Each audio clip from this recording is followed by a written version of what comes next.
good about yourself. You have to have a purpose for it at the end of the day, like Dr. Kemp already alluded to.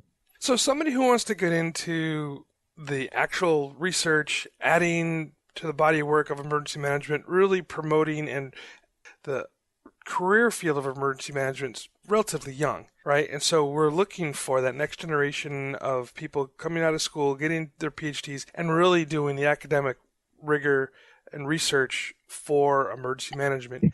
How do you kind of steer somebody in that direction to say, hey, look at this, you're awesome, you're going to do great, and we would like you to do more research than do practitioner? Because there's two different really paths there, right? I mean, I don't want to say steer them, but how do you encourage somebody to go into the research side instead of the practitioner side? Well, yeah, sure. No, that's ultimately it's the individual's decision, right. Obviously.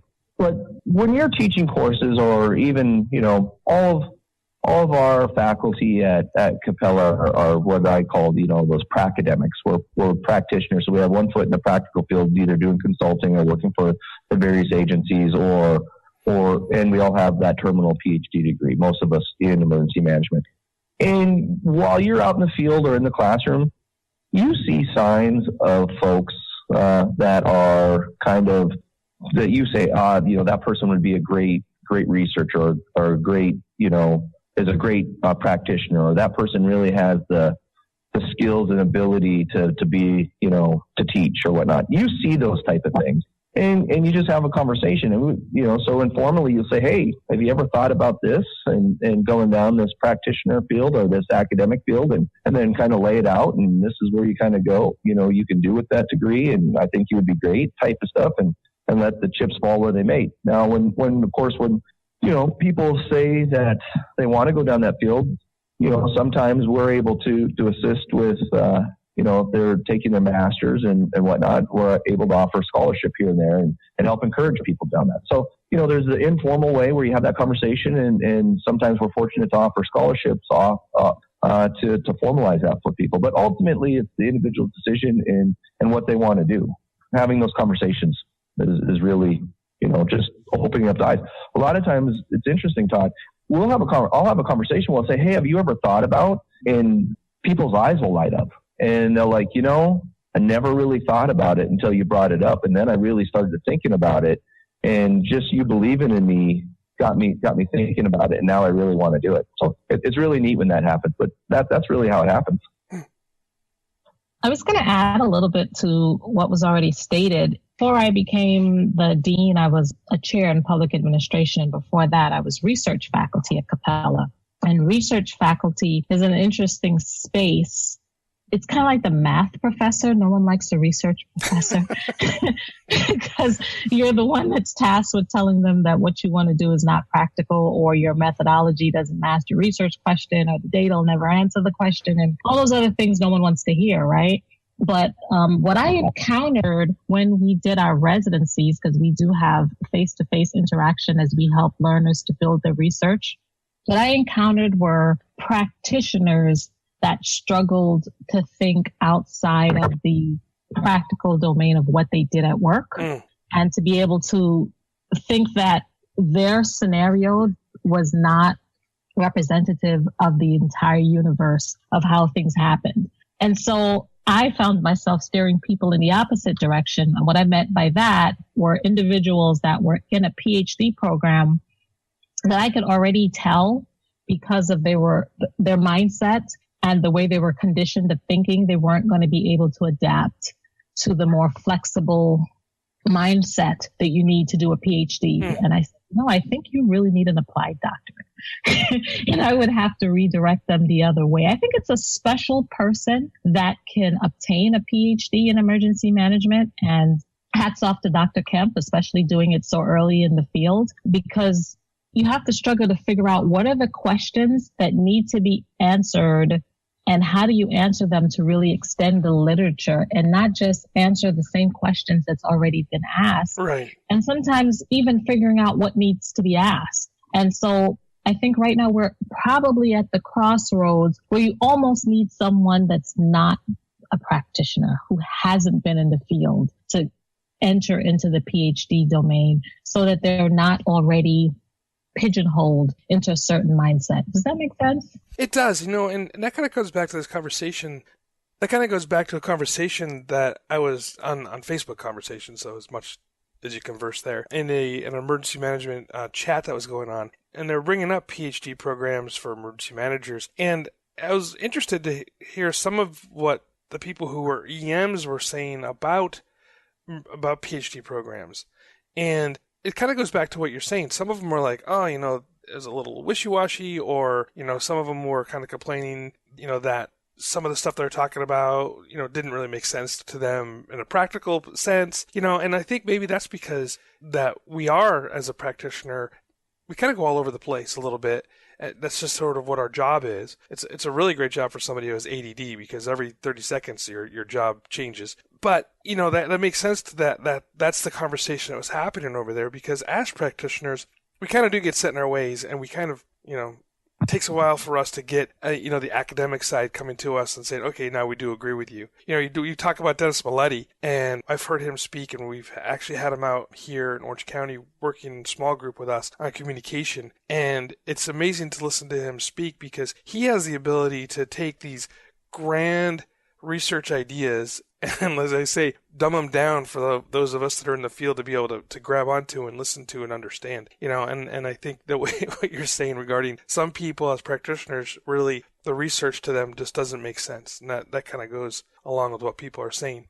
I want to kind of switch gears a little bit here and talk about the academic rigor of online education. And it's been a conversation that we've been having in my circles for a little bit. And I moved from, when I was teaching at the community, well, I still teach there, from teaching at Coastline Community College, from a traditional classroom class that met, once a week for 3 hours, to an online environment, and where we're teaching military, we're teaching all over the place. We have more people come into the classroom, and it's a different way of teaching. And then as a teacher, it took me a good 2-3 years to really embrace and understand and get into what it means to be teaching online.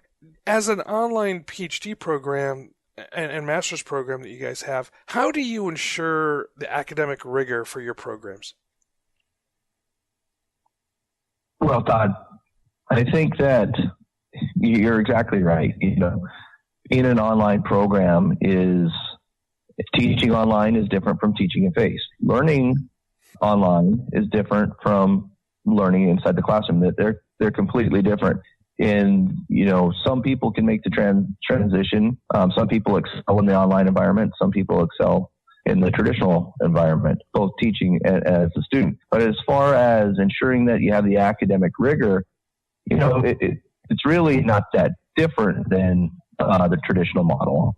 You lay out your program outcomes and your program competencies that are in line with the field and the profession and the degree, so it's aligned to the proper degree. And then you create your lessons, your teaching and your courses around those outcomes. So it's not any different of getting a program, but you have to have different considerations.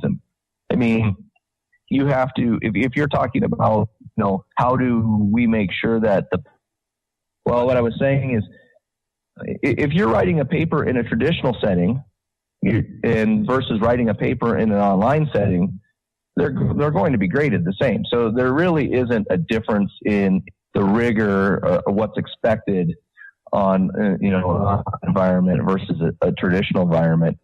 It's the support and how you structure the classes that are really, really different. One of the complaints that you hear in an online environment is that I feel isolated because I don't see, my peers. I don't sit by them in the class next day. So when you create an online program, you've got to make sure that you create a community, a social community, so that those learners that come into that online class, they have a place, they have instances where they can communicate back and forth with their classmates. So it's just those type of things that you do to create, to enhance that online environment.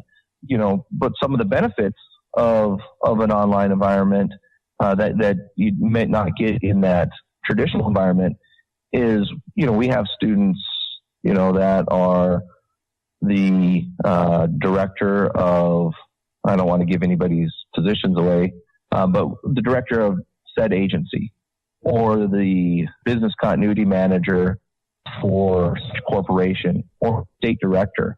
So because of that reach that online has, your biggest asset that you have is your learners, in the sense that you might be sitting right next to the person that can hire you. Mm-hmm. So, I really I'm not put off, but I really don't buy the argument that there is a difference in rigor between the two. You can have a bad online program and it's just a bad online program. You can have a bad traditional program and it's just a bad traditional program. Likewise, you can have a great online program and it's a great online. You see where I'm going with that? Yeah, for sure.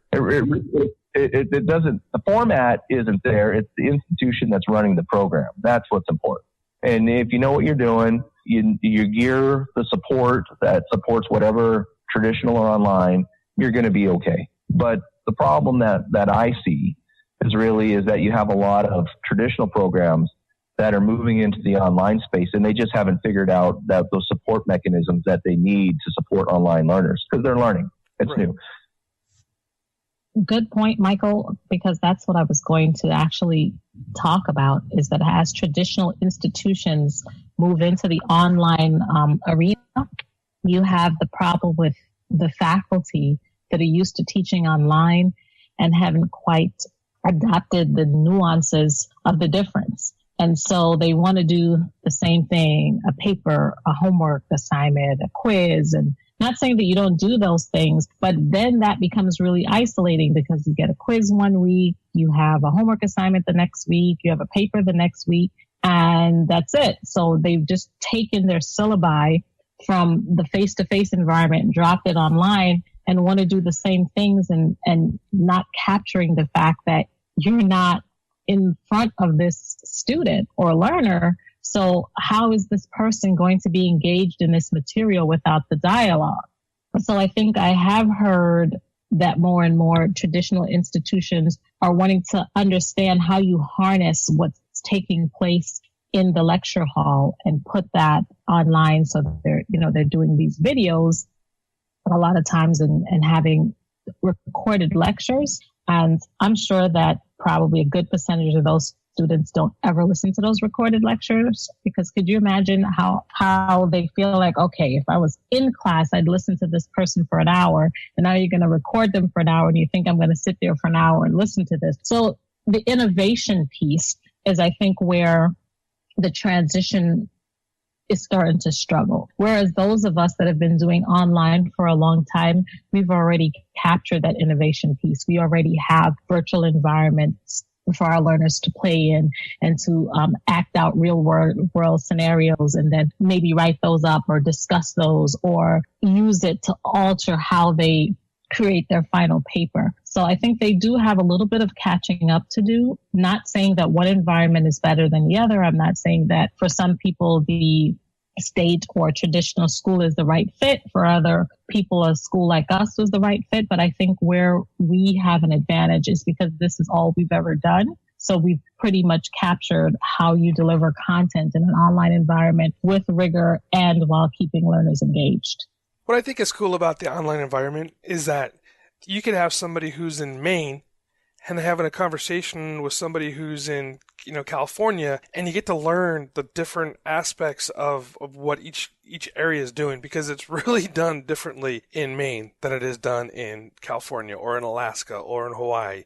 So I found that kind of cool regarding online education. And as like I said, as an instructor who teaches online, I get to learn from all my students that are from all over the place and ask those cool questions. So I like the idea. And you're right, you're starting to see even high schools offering online education, and some of it hybrid, some of it some of it 100% online. So I think you're seeing more and more younger students, obviously, moving towards that online environment. I think about my daughter who's 5, and she knows how to pick up an iPad and log on, find what she wants to do. And she has, we have a couple of the education programs that are on there, like ABC Mouse, for instance. She gets on the ABC Mouse, she does her little classes on there and knows how to print the certificate and all that kind of stuff. So I think as we go further and further down, into the future, you're going to see more and more people understand and embrace the concepts of online education. So, and it's really kind of cool that you guys were a forefront and really